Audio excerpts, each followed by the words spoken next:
Hello, my name is Chloe, welcome to my channel. Today I'm bringing to you my February book haul.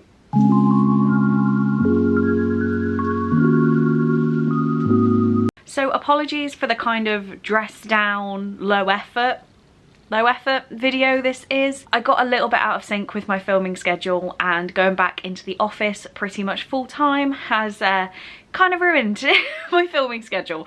So I hope that you don't mind. I was presuming I wouldn't be hauling any books in February because of the massive book haul that was January.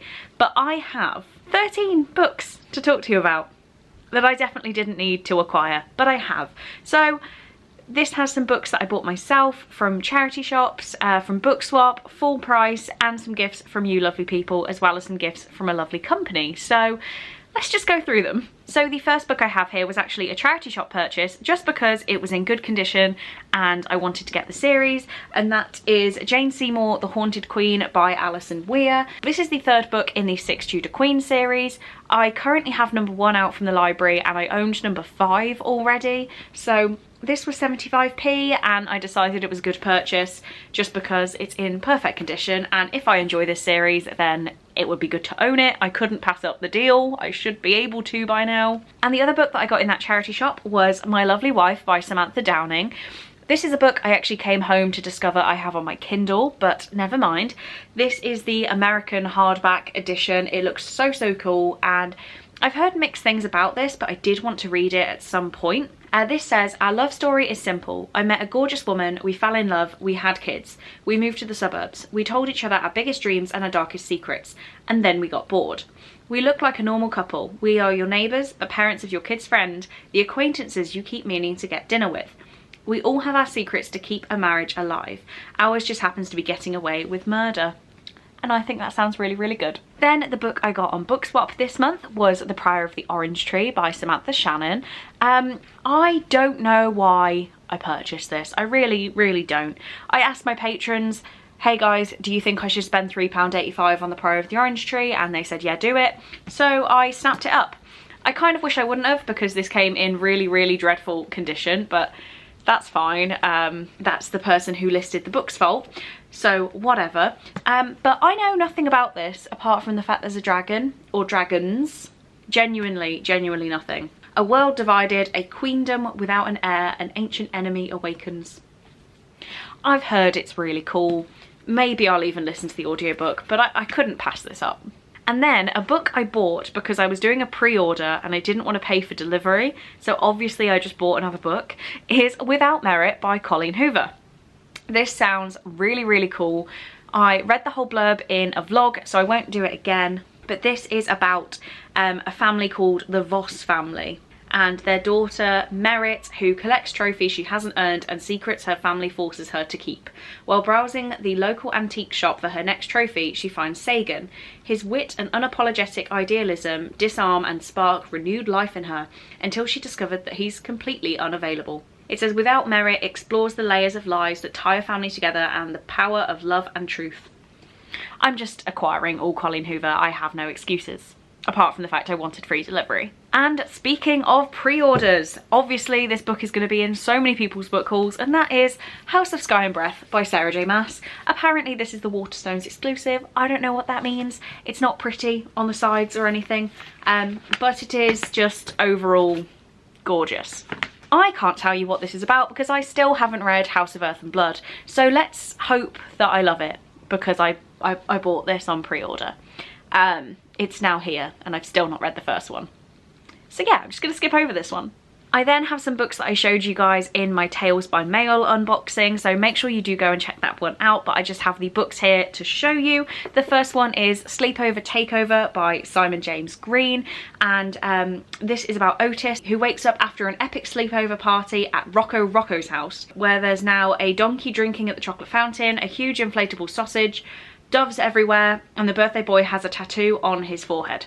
I said to the guys at Tales by Mail that this sounded like The Hangover for kids, and they agreed. So yeah, very excited to get to this one. And another really cute one I have is Rockstar Detectives by Adam Hills. So this is the other one that comes in Tales by Mail, and this is about Charlie and George, who are best friends. Charlie is an ordinary 12-year-old who's also an international singing sensation. I'm getting all the Hannah Montana vibes, and yeah, I'm here for it. But I do talk more about these two in my Tales by Mail unboxing. And last but not least, we are on to the lovely gifts from you guys. The first one being Challenger Deep by Neil Schusterman, which was gifted to me by the lovely Nicola. So thank you again, Nicola. It was very, very, very sweet. This one, I thought I knew what it was about, but it's about Caden. And the blurb, I don't know if you're going to be able to see this, the blurb is told in two different sections, one of which is about Caden being on a ship that's headed to the deepest point of the Earth, Challenger Deep, the southern part of the Marianas Trench. But then the other bit says Caden Bosch is also a brilliant high school student whose friends are starting to notice his odd behaviour. So I'm not really sure what's happening with this. I originally was interested because Neil Schusterman, so I like Scythe, I like Dry, and also the Marianas Trench, which reminds me of Into the Drowning Deep by Myra Grant. So I saw an author I liked, recognised a location, and put this on my wish list. So thank you, Nicola, for fulfilling this need. The next gift I have here is from the lovely Jo, and she got me Night Road by Kristen Hanna. Sorry for the glare. This one has a very, very big blurb. So I won't read it all out again, but this is about Lexi and Mia, who were inseparable from the moment they start high school. They're very, very different, but Mia comes to rely heavily on Lexi, which worries Mia's mother, Jude. And then we also have Mia's twin brother, Zach, who has fallen in love. And we now have hearts are broken, loyalties challenged, and hopes dashed. The time has come to leave childhood behind and learn to face the future. And I think it sounds very fun. Because why do we always hurt those we love the most? And seems powerful, seems powerful. So thank you so much, Jo. We next had a gift from the lovely Faith, and she got me Eliza and Her Monsters by Francesca Zappia. This was actually a belated birthday gift, which I'm so, so grateful to have. And I actually didn't realise that this is told in mixed media. So just as an example, we have a little text chat on this page, a little drawing on this page, and yeah, it just sounds so, so interesting. So this is about Eliza, who is shy, weird, and friendless. Online, she's Lady Constellation, why do I struggle? The anonymous creator of the wildly popular webcomic Monstrous Sea.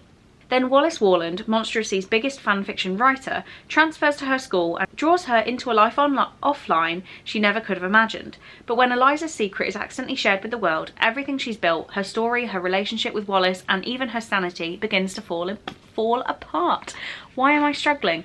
But yeah, this one sounds so, so cute, and it was very, very hyped on BookTube. We then have two gifts from the lovely Freya, because no one deserves a Freya in their life. The first one is Daughter of the Siren Queen by Trisha Levenseller. This is the sequel to Daughter of the Pirate King, and I've wanted to read this for the longest time. I even reread Daughter of the Pirate King and still didn't have my hands on this. So grateful that I now own this one. And she also got me My Heart is a Chainsaw by Stephen Graham Jones. I tried to listen to this one on audiobook and nothing was going in, so I thought it was definitely one that I would prefer to read physically. This book I can tell you a little bit more about, but this is about Jade, who is an outcast, half Indian with an abusive father and absent mother. Now, one class away from dropping out of school, she is pouring her life and soul into her last assignment, a personal history of horror films. As blood spills in the lake and violent stories refuse to stay buried, Jade's encyclopedic knowledge of horror cinema begins to make sense of everything happening in the rapidly gentrifying rural lake town. And with the arrival of the final girl, Letha Mondragon, she's convinced an irreversible sequence of events has begun to set into action. And thank you so much, Freya. You are just the sweetest, sweetest human, and I appreciate you so much. And the final book I have to talk about today is The Final Girl Support Group by Grady Hendrix, which was gifted to me by the lovely Victoria. She was unhauling this one, and I nicely asked me if I'd like any of the books on her unhaul, so of course I snapped this one up. This, I actually have no idea what it's about, apart from the fact that a lot of people don't like it. But Grady Hendrix seems to be very, very hit and miss, so I decided that I wanted to give it a go. I realised I've been looking off screen. This one is also mixed media, which is great. This says, in horror movies, the final girl is the one who's left standing when the credits roll. The one who fought back, defeated the killer, and avenged her friends. The one who emerges bloodied but victorious. But after the sirens fade and the audience moves on, what happens to her? I think it sounds great. I know a lot of people hated this book, but I feel like I'm gonna love it. So there we have it. Those are all of the books that I hauled in February. Thank you again to all those people who sent me a gift. It's just so, so appreciated, and you guys cannot understand how much I love you for it. It is amazing. And also thank you to Tales by Mail for sending me your box for the month. But on that note, I'm going to continue on with my busy life that has now been halted by going back to the office, and I will stop talking now. So thank you very much for watching. I really do hope you enjoyed, and I will see you in my next one. Bye.